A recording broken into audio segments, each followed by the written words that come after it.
In today's video, I'm going to teach you how to filter elements in Canva. We'll walk through a simple three-step process so you can quickly find exactly the type of graphics, shapes, or icons you need without endlessly scrolling. This is especially helpful when you're working on a busy design and want to keep things consistent in style, color, or format. First, make sure you're logged into Canva and that you have a design file open. This could be anything: a social media post, a presentation slide, a poster, or any other template. On the left-hand side of your screen, you'll see a vertical toolbar. Look for the option labeled Elements. Go ahead and click on that. When you open the Elements tab, Canva shows you a huge library of graphics, shapes, lines, stickers, photos, and more. This is powerful, but it can also be overwhelming if you don't narrow it down. That's where filters come in. Near the top of the Elements panel, look for a small filter icon. Depending on your screen size or layout, this might look like a funnel shape or say filter next to it. Click on that filter icon to open your filtering options.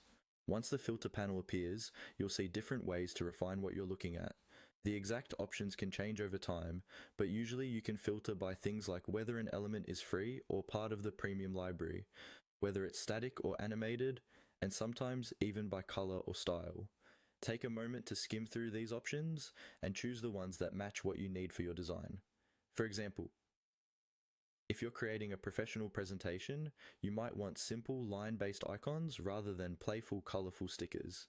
In that case, you could filter for static graphics and then adjust any style or color options that are available. If you're working within a specific brand color, you can often set that color so the elements you see match the rest of your design. After you've selected the filters you want, look for the button labeled Apply. Click on Apply to confirm your choices.